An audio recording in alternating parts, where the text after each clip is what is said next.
이 복된 시간에 주시는 하나님의 말씀은 누가복음 23장 50절부터 54절까지의 말씀입니다.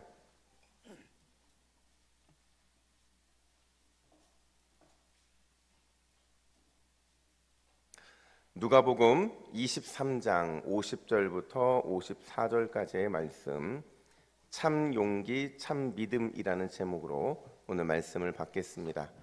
우리 50절부터 54절까지 한 절씩 교독해 읽겠습니다. 우리 화면 보시고 같이 읽습니다. 공회 의원으로 선하고 의로운 요셉이라 하는 사람이 있으니 그들의 결의와 행사에 찬성하지 아니한 자라. 그는 유대인의 동네 아리마대 사람이요 하나님의 나라를 기다리는 자라. 그가 빌라도에게 가서 예수의 시체를 달라 하여 이를 내려 세마포로 싸고 아직 사람을 장사한 일이 없는 바위에 판무덤에 넣어두니 함께 있습니다. 이날은 준비일이요 안식일이 거의 되었더라. 아멘. 여러분들은 용기하면 뭐가 가장 먼저 떠오르시나요? 저는 이 사람이 가장 먼저 떠올라요. 사진을 보여드릴까요? 이 사람이 누구냐면 빅토르 위고의 장편소설 레미제라블에 등장하는 장발장이라는 사람입니다. 우리 주일학교 친구들도 장발장 누군지 알죠? 그죠? 장발장 누군지 알 겁니다. 장발장은요, 빵 한 덩어리 훔친 것 때문에 19년 동안 감옥에 갇히게 돼요. 그리고 출소를 하는데 출소하고 나서 생활고에 시달리다 보니까 그냥 어떻게 하다 보니까 결국에는 자신을 도와주었던 교회에 있던 이 은초대를 훔쳐 도망을 가다가 또 잡히게 돼요. 근데 잡히는데 문제는 그의 잘못을 교회가 덮어주게 됩니다. 여기에서 감동을 받게 돼요. 아무도 자기에게 이런 사랑과 호의를 베풀어 준 적이 없었는데 그 호의와 사랑을 경험하고 나서는 이제 새로운 삶을 살기로 다짐을 하게 돼요. 그리고 오랜 시간이 지나고 나서 장발장은 자신의 과거와 결별을 하고 어느 작은 지방의 시장이 되어서 많은 사람들의 존경을 받으며 살아가게 됩니다. 그러던 어느 날 장발장에게 어떤 소식이 들려오냐면 어떤 노인이 사과를 훔쳤는데 그 훔친 노인이 과거 장발장이었다라는, 그래서 이번 이 일 역시도 가중처벌을 받게 된다라는 이 얘기를 듣게 되는 거예요. 그러니까 장발장은 마음속에 고민을 합니다. 내가 그냥 모른 채 하고 존경받는 삶을 살 것인가, 아니면 나의 정체를 밝혀야 하는가, 이 문제를 놓고 마음에 심한 갈등을 하게 돼요. 그리고 장발장은 드디어 재판장을 찾아가게 됩니다. 그리고는 그가 이렇게 외쳐요. 내가 진짜 장발장이다. 내가 진짜 장발장이다 라는 자기의 장발장임을 밝히는 모습을 드러내게 된다는 거죠. 여러분, 진정한 용기가 뭘까요? 진실을 밝히는 것도 용기 맞아요. 편견이나 잘못된 가치관과 맞서는 것도 다 용기예요. 이 모든 것들은 사실 용기가 없으면 할 수 없는 일들이거든요. 근데 성경은 우리들에게 그 이상의 용기를 요구한다라는 거예요. 어떤 용기를 요구하느냐? 하나님 편에 서는 것, 믿음 편에 서는 것, 그걸 참된 용기라고 한다는 겁니다. 오늘 본문에 보면 하나님 편에 선 진짜 용기 있는 사람 한 사람이 등장을 하게 돼요. 여러분, 그 사람의 이름이 누구일까요? 아리마대 요셉이라는 사람이에요. 아리마대라는 이 이름은요, 그러니까 요셉 앞에 있는 아리마대라는 이 수식어는 지명이에요. 그러니까 예루살렘에서 북쪽으로 쭉 올라가면 한 35km 떨어진 곳에 이 아리마대라는 지역이 있었거든요. 여기에 옛 이름이 뭐냐? 라마다임이라는 옛 이름을 가지고 있어요. 질문 하나 할까요? 여러분, 여기가 어디 고향인 줄 아세요? 누구의 고향인 줄 아세요? 예, 화면을 보이죠. 사무엘의 고향이에요. 그러니까 뭔가 의미심장한 느낌이 오지 않습니까? 그 동네가 사무엘의 고향이라고 한다면 뭔가 이렇게 대단한 사람이 나올 것 같잖아요. 맞아요. 아리마대의 요셉이 바로 그런 사람인데, 그가 용기 있는 이유를 52절 말씀은 이렇게 말을 합니다. 우리 52절 화면 보시고 우리 친구들도 같이 함께 읽습니다. 시작. 그가 빌라도에게 가서 예수의 시체를 달라 하여. 아멘. 여러분, 요셉이 뭘 달라고 했어요? 시체를 달라고 했어요. 누구에게요? 빌라도에게. 누구의 시체를 달라고 했어요? 예수님의 시체를 달라고 합니다. 근데 이게요, 아무것도 아닌 것 같지만 그 당시 사람들의 입장에서는 굉장히 위험한 행동이었다고 볼 수 있어요.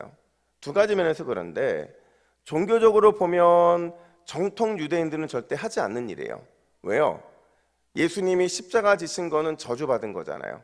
나무에 달려 저주를 받았기 때문에 그 저주받은 사람을 내가 거둔다?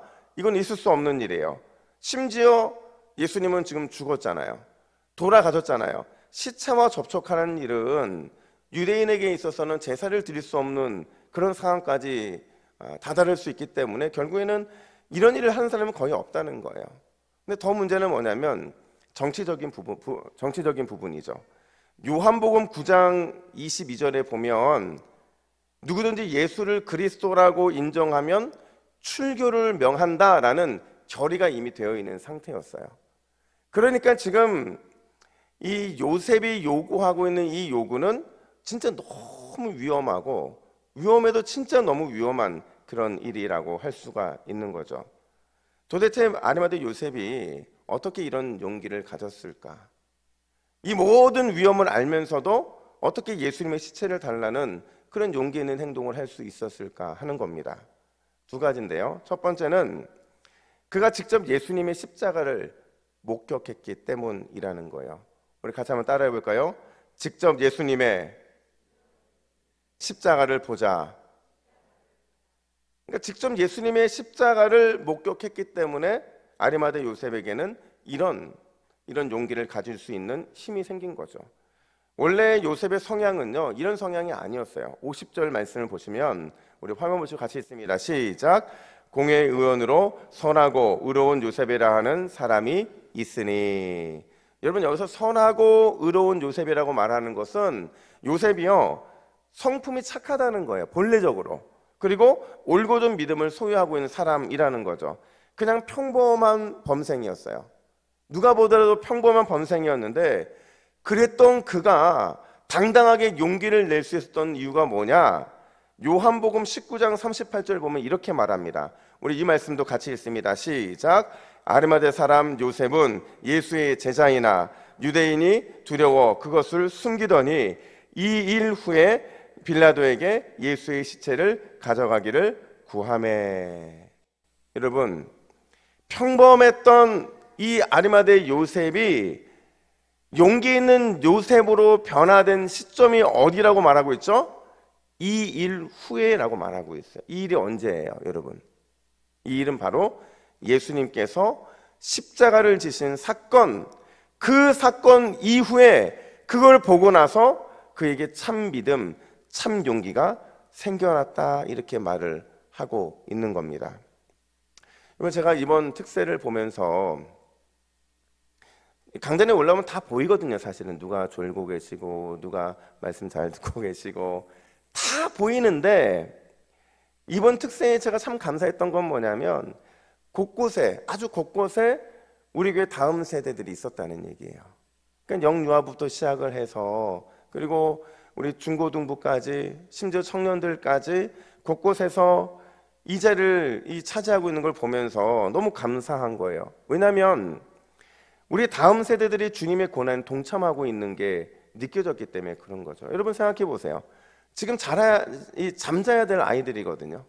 근데 이 잠자야 될 아이들이 지금 함께 예배하고 함께 찬양한다는 게 얼마나 영광스럽습니까? 여러분, 우리나라에 다음 세대가 함께 이렇게 예배할 수 있는 여건이 있는 교회가 얼마나 되겠어요? 그런 면에서는 오늘 특별히 주님께 올려드린 이 찬양의 모습을 보면서 얼마나 감사한지 몰라요. 근데 여러분, 이런 생각 해보셨어요? 이 땅에 있는 모든 다음 세대들, 심지어 우리 교회에 있는 이 다음 세대들이 미래의 소망의 세대가 되고 부흥의 세대가 되기 위해서 반드시 거쳐가야 될 과정이 있어요. 그게 뭔지 아세요? 이들이 십자가 고난과 부활을 목격해야 된다는 사실이에요. 이들이 십자가의 고난과 부활을 목격하지 못하면 다음 세대는 소망이 없는 거예요. 다음 세대의 부흥은 그냥 물 건너간 얘기들인 거죠. 근데 아마 여러분들이 이렇게 질문하실 분들이 계실 거예요. 아니 목사님, 2000년 전에 예수님께서 십자가에 달리시고 고난받으시고 그리고 부활하신 걸 우리 다음 세대들이 어떻게 볼 수 있습니까? 아니요, 볼 수 있어요. 누구를 통해 볼 수 있을까요? 함께 예배하고 있는 그 십자가 고난과 부활을 예수님을 인격적으로 만남으로 인해서 이미 경험한 우리 이전 세대들이 그 모습을 보여주면 반드시 이들은 예수님의 십자가 고난과 부활을 목도하게 될 줄로 믿습니다. 여러분, 제가 오늘 예배 전까지 고심하고 또 고심했던 게 있어요. 그게 뭐냐면 우리 다음 세대 아이들이 아마 10년이 지나고 20년이 지났을 때 요 순간을 기억할까요, 여러분? 기억하는 아이들도 있을 것이고 기억하지 못하는 아이들도 있을 거예요. 그러니까 제가 고민을 했어요. 그래서 제가 사진 하나 찍어 놓은 거예요. 나중에 10년, 20년이 지나고 나서 저는 이 자리에 없을 수 있지만 우리 다음 세대들이 내가 2022년 예수님의 고난, 십자가 고난에 우리가 새벽을 통해 경험했다, 목도했다, 이걸 좀 남기고 싶었던 거예요. 근데 중요한 건 뭐냐면 제가 오늘 마지막까지 고민했던 게 바로 그거였어요. 이 아이들을 막 너무 축복해주고 싶은데 어떻게 축복해주면 좋을까? 제가 해줄 수 있는 게 뭘까 고민을 하다가 제가 이런 결론을 내렸어요. 사실 제가 이걸 어제도 정말 고민을 많이 했거든요. 오늘 제가 예배 끝나고 여러분 원하시는 가정들이 있으면 제가 요 앞으로 오시면 제가 그 아이들 한 사람 한 사람씩 축복기도 해줄게요. 여러분들 아이들을 데리고 오신 부모님들이 계시거나 만약에 아이들이 부모님과 함께 못 와서 혼자 온 아이들이 있으면 용기 있는 선생님들이 함께 데리고 오시면 제가 뭐 30분이 돼도 40분이 돼도 제가 함께 잠깐 기도하는 시간을 가질 겁니다. 그래서 여러분 질서만 지켜서 줄 서주시면 제가 기도해 드리고, 왜냐하면 너무 이 아이들을 축복하고 싶은 거예요. 여러분, 우리 기억해야 되는 건 뭐냐면 시대를 초월해서 하나님이 사용하시는 위대한 인물들은요 거저 생기는 게 아닙니다. 그럼 어떻게 생기느냐? 이 모두가 다 교회 안에서 십자가 고난과 부활을 목도했기 때문에 하나님이 그들을 그렇게 사용하시는 줄로 믿습니다. 그러니까 오늘 우리가요 어른 세대가 다음 세대에게 십자가의 그 고난과 부활을 보여준다는 게 그렇게 중요한 거예요. 여러분 절대로 잊지 마세요. 은혜에는 골든타임이 있어요. 그 골든타임을 놓쳐버리는 순간 그 교회는 다음 세대의 소망을 잃어버리는 겁니다.